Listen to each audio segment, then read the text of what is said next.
प्रभु तेरी वाणी जीवन की रोटी, नैनों की ज्योति अंधेरा मिटाती।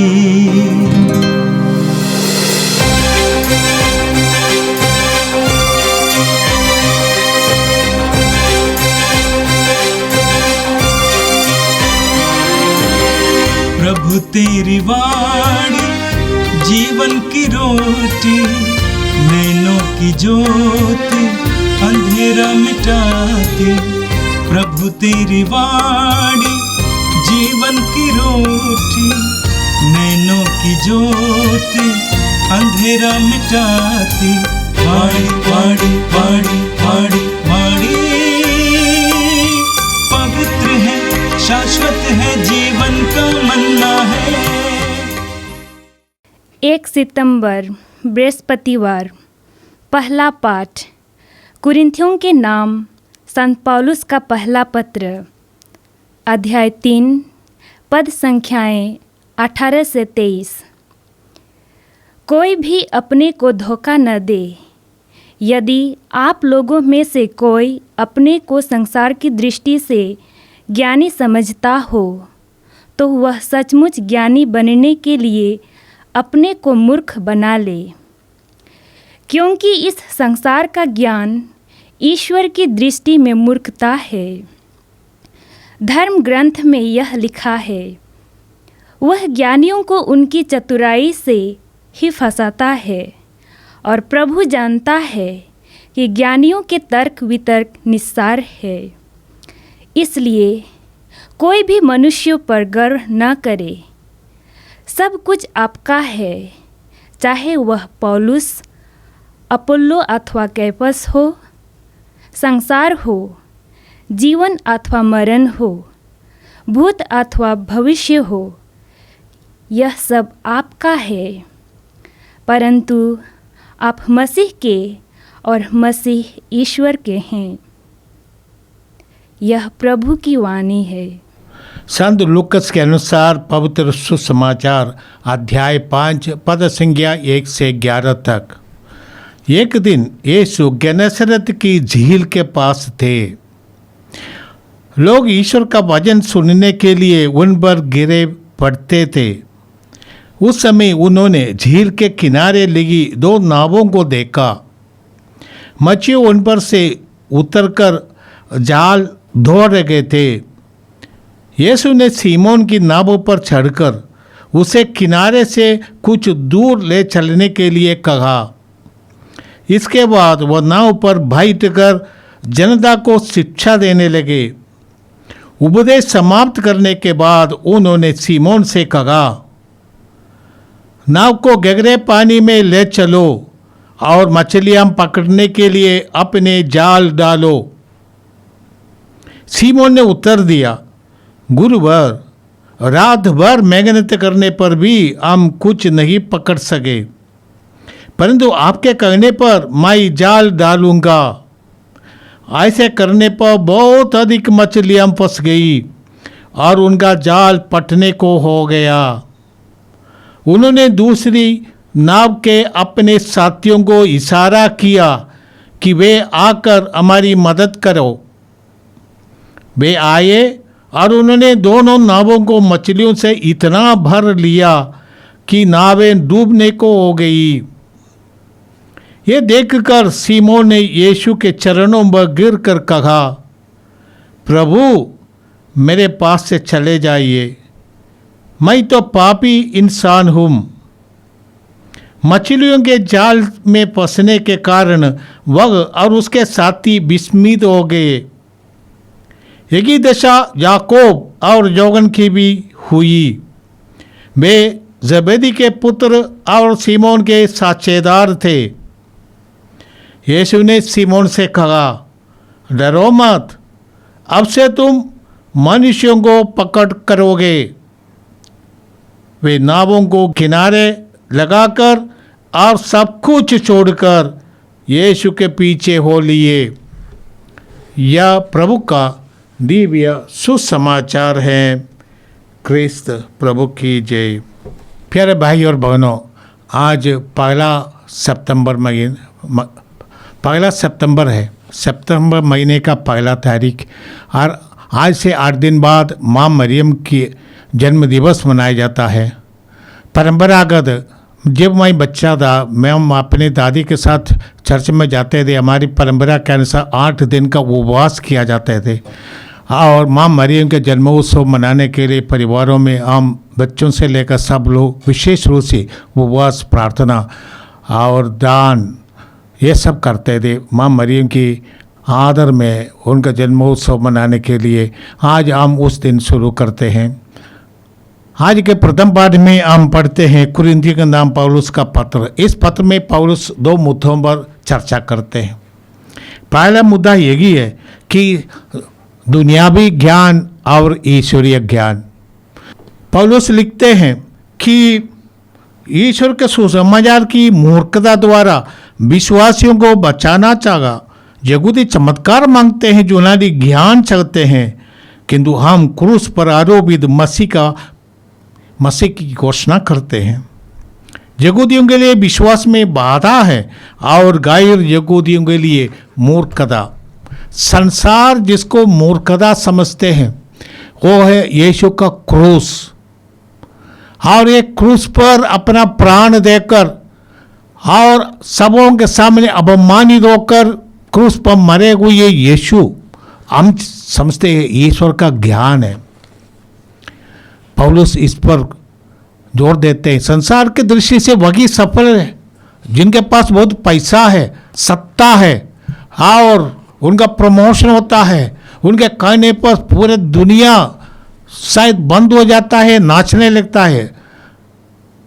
लोग उसी को शक्तिशाली मानते हैं, परंतु यीशु जो विनम्र है, नम्र है, और प्रभु यीशु का की शिक्षा देगा, तुम्हें से जो बड़ा है सबों का दास बने।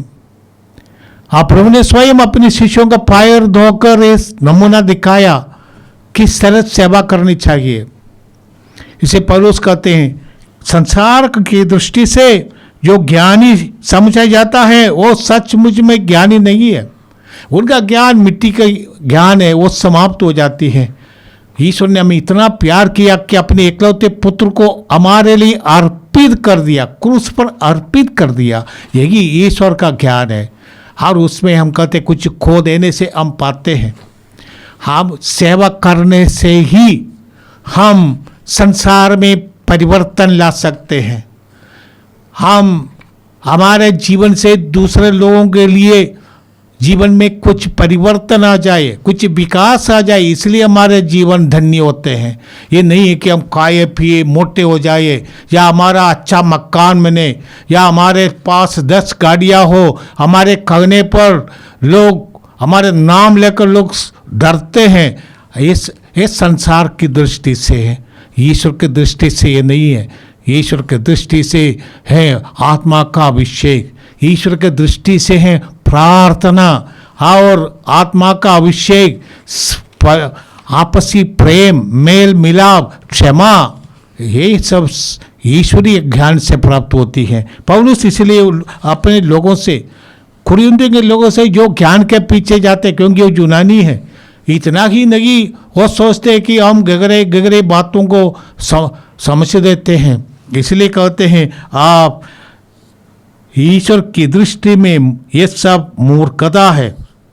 पौलुस इस पवित्र वचन को दुहराते हैं, वो ज्ञानियों को उनकी चतुराई से ही फंसाता है। ईश्वर जानता है कि ज्ञानियों के तर्क वितर्क निसार है। एक ज्ञानी का तर्क दूसरे ज्ञानी खंडित कर देते हैं, एक फिलोसोफर का ज्ञान दूसरे फिलोसोफर का खंडित कर देते हैं। इतना ही है, सबसे बड़ा ज्ञानी का वो ढंब समाप्त हो जाता है। पौलुस हमें दूसरी बात कहते हैं कि वही है एकता। कुरिन्थियों की कलीसिया में कई प्रकार का डिवीजन था। एक मुख्य डिवीजन इस बात का है कि हम जानते हैं कि पौलुस कुरिन्थ में 18 महीने रहे थे, जो प्रेरितों का कार्य अध्याय 18 में पढ़ते हैं। 18 महीने रहेगा, वहाँ पर कलीसिया की स्थापना की। मैंने विश्वासियों के समुदाय उन्होंने पहली बार इकट्ठा किया। पौलुस के जाने के बाद अपोलोस आए थे। एक वो अभिषिक्त व्यक्ति था, ज्ञानी व्यक्ति था, शिक्षित व्यक्ति था, धर्म ग्रंथ का बड़ा ज्ञान रखते थे। वो अलेक्जेंड्रिया में से आए थे और उन्होंने कुरिन्थ में कलीसिया की बहुत सेवा की, बहुत लोगों को यीशु को दिया, सुसमाचार सुनाया और विश्वास में लाया। इसलिए कुरिन्थ के कुछ विश्वासी अपने को पौलुस का अनुयायी मानते थे, तो किसी दूसरे अपने को अपोलोस का अनुयायी मानते हैं। पौलुस अपने पत्र के द्वारा कहते हैं, भाई साहब ये सब बेकार की बात है, आप सब यीशु का है। और हम पौलुस या के पास मैंने पेतरुस या अपोलोस, हम सब ईश्वर का सेवक है, यीशु का सेवक है। और आप लोगों में विभाजन का कारण नहीं बनना, एक दूसरे की हम स्पर्धा इसीलिए करें, हम ज़्यादा प्यार करें, ज़्यादा सेवा करें। आप पौलुस कहते हैं ये आपके बीच जितना भी हमारे नाम पर या अपोलोस के नाम पर भेदभाव है, इसको मिटाना है। पौलुस कहते हैं कि पहले ही बोल दिया कि अपोलोस ने सिंचाया जो मैंने रोपा है। कलीसिया में वही है, हम लोग अपनी जिम्मेदारी को निभाते, ये नहीं हम किसी दूसरे से बड़ा है इसीलिए कलीसिया में सेवा नहीं करने हमारा कुछ अनुयायी बन गया और हमारी कीजें बोल ले। हमें चाहिए कि जिसे यीशु ने निस्वार्थ रूप से सेवा की, उसी तरह हम हमारा जिम्मेदारी निभाए। हम भी अपनी तरह से ये ईश्वर के उस अमूल्य तारों के बीच अपनी छोटी सी दिया जलाइए। हमारी तरफ से जितना हम सेवा कर सकते हैं हम उतना करें, इससे कलीसिया का विकास होता है। निस्वार्थ सेवा के द्वारा ही हम ईश्वर के सुसमाचार की घोषणा कर अपने जीवन के द्वारा घोषणा कर सकते हैं। हाँ, ये नहीं है कि हम मुंह से घोषणा करें। और पौलुस कहते हैं कलीसियों के नाम पत्र अध्याय 3 पद संख्या 28 में पौलुस कहते हैं, अब तो ना कोई यहूदी है और ना यूनानी, ना तो कोई दास है और ना स्वतंत्र, ना तो कोई पुरुष है और ना स्त्री, आप सब यीशु मसीह में एक हो गए हैं। वही एक कलीसिया सभी लोगों को इकट्ठा करके, सभी जातियों को इकट्ठा करके, सबों के बीच किसी प्रकार का भेदभाव नहीं, सब यीशु मसीह में एक है। हम प्रभु को धन्यवाद देते हैं इस आज के पाठ के लिए और हमारे लिए मार्गदर्शन देते पौलुस आज के पाठ के द्वारा। आज के सुसमाचार में हम देखते हैं प्रेरितों का बुलाहट। पहला यीशु ने अपने शिष्यों को चुनते हैं। ये लूकस के अनुसार ये पहली बार ऐसा हुआ कि यीशु शिक्षा देते रहे थे। हम जानते हैं लूकस के सुसमाचार के अनुसार अध्याय 4 में यीशु का अपने नसरत, अपने गांव, अपने शहर नसरत में गए थे। वहाँ पर सभागृह में शिक्षा दिया और वहाँ यीशु का तिरस्कार हुआ था। तब यीशु आए कफरनहूम में अपना आवास किया और वहाँ पर यीशु रहते थे। वहाँ लोगों को शिक्षा देने लगे। और हम आज के पाठ में हम जानते हैं कि गन्नेसरत की झील के पास, इस गन्नेसरत की झील या गलीलिया का समुद्र या तिबेरियास का समुद्र सब एक ही चीज़ है और इसलिए समुद्र का नाम बदलता रहता है। अब यीशु इस समुद्र के तट पर, झील के तट पर उपदेश रह गए थे। बहुत भीड़ रह गए थे, शायद मछली खरीदने के लिए आए होगा। उस समय ये बड़ा एक बिजी, एक व्यस्त, एक मार्केट प्लेस जैसा ही रखा था। हाँ, यीशु ने भीड़ के कारण देखा 2 नाव खाली है, वहाँ पर जाकर बैठ जाते हैं, उपदेश देते हैं। यहूदी परंपरा के अनुसार बैठ कर ही गुरु उपदेश देते हैं। यीशु भी बैठ कर उपदेश दिया है। जैसे यीशु नासरत के सभागृह में उपदेश दिया, या जैसे पगार के उपदेश मत्ती के सुसमाचार अध्याय 5 में पढ़ते यीशु बैठ कर उपदेश दिया। यहाँ पर यीशु उपदेश देने के बाद यीशु ने पेतरुस से कहा, सीमोन मछली पकड़ने के लिए अपने जाल गहरे पानी में डाल दो। सीमोन पूरे रात मेहनत करने के बावजूद भी कुछ भी नहीं पकड़ा था। इसलिए वो निराश होकर अपने जाल की मरम्मत कर रहे थे, उसको सिखाकर, उसको फोल्ड कर, उसको अगले दिन के लिए वो तैयार कर रहे थे। तभी यीशु आए थे और पेतरुस एक जन्म से ही मछुआ का कार्य करते थे, मछली पकड़ने का धंधा ही उनका जन्म से पैसा उनको मिला था। फिर भी पेतरुस कहते, प्रभु आपके कहने पर मैं जाल डालूंगा। पूरे रात मेहनत करने पे कुछ नहीं मिला था, परंतु आपके कहने पर कर दूंगा। पेतरुस जाते हैं और हम जानते हैं ये महान चमत्कार हुआ और इतनी ज़्यादा मछलियाँ पकड़े। हाँ, पेतरुस समझ गया ये व्यक्ति साधारण व्यक्ति नहीं, ये व्यक्ति एक विशेष व्यक्ति है, एक ईश्वरीय व्यक्ति है। इसलिए कहते हैं, ये प्रभु मेरे पास से चले जाइए, मैं तो पापी इंसान हूं। कोई भी व्यक्ति ईश्वर के सामने आते हैं, अपने को महसूस करते मैं पापी व्यक्ति हूं। जैसे हम पढ़ते हैं इसियास नबी के ग्रंथ अध्याय 6 में पद संख्या 5 में हम पढ़ते, इसियास कहते हैं, हाय हाय मैं नष्ट हुआ, क्योंकि मैं तो अशुद्ध होठों वाला मनुष्य हूँ, अशुद्ध होठों वाले मनुष्यों के बीच रहता हूँ। जब इसियास नबी को दिव्य दर्शन हुआ मंदिर में, ईश्वर के उपस्थिति का दर्शन, तब ये कहते हैं मैं अशुद्ध मनुष्य हूँ, मैं पापी इंसान हूँ। उसी तरह हम पढ़ते हैं कि जब ईश्वर से इब्राहिम का बातचीत हुआ था, अब्राहम सोदोम और गोमोरा की जनता के लिए मध्यस्थता कर रहे थे और ईश्वर ने उनको समझाया कि सोदोम और गोमोरा में 10 भी धर्मी व्यक्ति नहीं है। तब अब्राहम ईश्वर के सामने कहते हैं, ये प्रभु, ये मेरे ईश्वर, मैं तो मिट्टी और राख हूँ, मैं कुछ समझता नहीं हूँ। अय्यूबी ने भी यही कहा ईश्वर से पूरे का पूरा बातचीत करने के बाद, वाद विवाद करने के बाद वो समझ गया, प्रभु मैं धूल और राख में बैठकर रोते हुए पछतावा कर रहा हूँ। कोई भी ईश्वर के सामने आते वो महसूस करते मैं घमंडी नहीं, मैं तो बेकार, मैं मिट्टी और राख है, ईश्वर के सामने मैं कुछ भी नहीं है। जैसे वो सदपति ने यीशु से कहा था, लूकस के सुसमाचार अध्याय 7 पद संख्या 6 में कहते हैं, ये प्रभु मैं इस योग्य नहीं हूँ कि आप मेरे यहाँ आइए, आप एक ही शब्द कह दीजिए और मेरा नौका चंगा हो जाएगा। हर एक व्यक्ति जो ईश्वर के सानिध्य में आते महसूस करते हैं। जैसे पौलुस तिमुथियों का अपने पहला पत्र अध्याय 1 पद संख्या 15 में कहते हैं, मैं यीशु मसीह पापियों को बचाने के लिए संसार में आए हैं और उनमें से सर्वप्रथम मैं हूँ।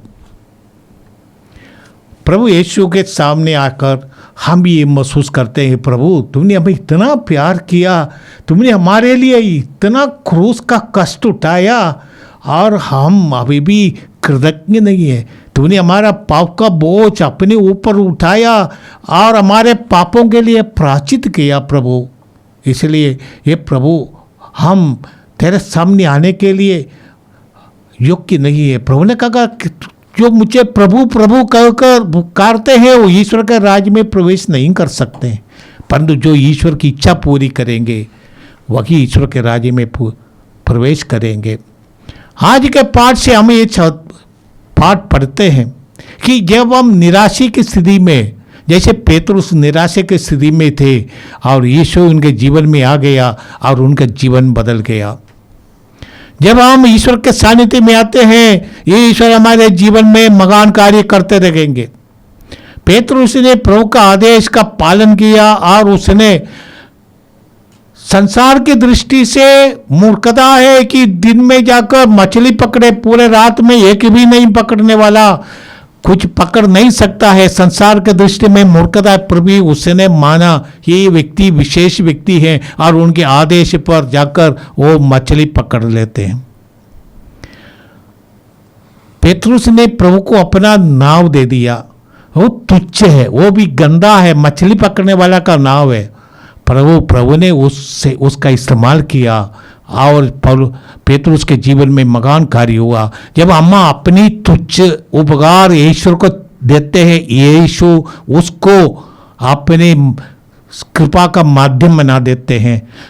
जैसे रोटी के चमत्कार हुआ था, वो लड़के के पास 5 रोटी और 2 मछली थी और उस लड़के ने ये अपनी रोटी और मछली यीशु को समर्पित किया। यीशु ने उसको इस्तेमाल करके 5,000 पुरुषों को खिलाया और उसके अनुपात में स्त्रियों बच्चों को भी खिलाया है। हम अपनी छोटी छोटी उपकार यीशु के हाथों में देते हैं। हम देखेंगे यीशु उसके द्वारा इतना महान चमत्कार करेंगे, अनेक लोगों को जीवन देंगे, अनेक लोगों की हमारे सेवा के माध्यम से आशीष कृपा प्रदान करेंगे। आइए हम प्रार्थना करें। हे प्रभु, हम तुझे धन्यवाद देते हैं, तूने हमें सभी जगहों से इकट्ठा करके कलीसिया में एक बनाया है। यीशु का शरीर है कलीसिया, विश्वासियों का समुदाय। हम इस शरीर के एक अंग होने के कारण एक दूसरे के प्रति जिम्मेदार है। ये प्रभु, तू हमें एक कृपा दे कि हम दूसरों को अपने भाई और बहन के रूप में समझ ले और एक दूसरे के साथ मिलकर सारे संसार को प्रज्वलित कर सके। इस संसार के अंधकार और हर प्रकार के अंधविश्वास मिट जाए, भाईचारा बने रहे, हर प्रकार का भेदभाव मिट जाए। न केवल विश्वासियों का समुदाय, पूरा इंसान की वैल्यू रहता है, मूल्य रहता है, क्योंकि ये ईश्वर के प्रतिरूप में बनाया गया है। हर एक इंसान का यही मूल्य है। हम इसको समझ ले कि हर एक इंसान ईश्वर के सामने मूल्यवान है। हे प्रभु, हमें आज्ञाकारिता सिखा। यीशु ने जब पेतरुस से कहा कि जाल डालो, पेतरुस ने डाल दिया और उनके जीवन में इतना बड़ा चमत्कार हुआ। प्रभु, पवित्र वचन को सुनकर उसके अनुसार जीवन बिताने में तू हमें कृपा दे। ये प्रार्थना करते हैं हमारे प्रभु क्रिस्त के द्वारा, आमीन। प्रभु तेरी वाणी जीवन की रोटी, नैनों की ज्योति अंधेरा मिटाती। वाणी वाणी वाणी वाणी वाणी, पवित्र है, शाश्वत है जीवन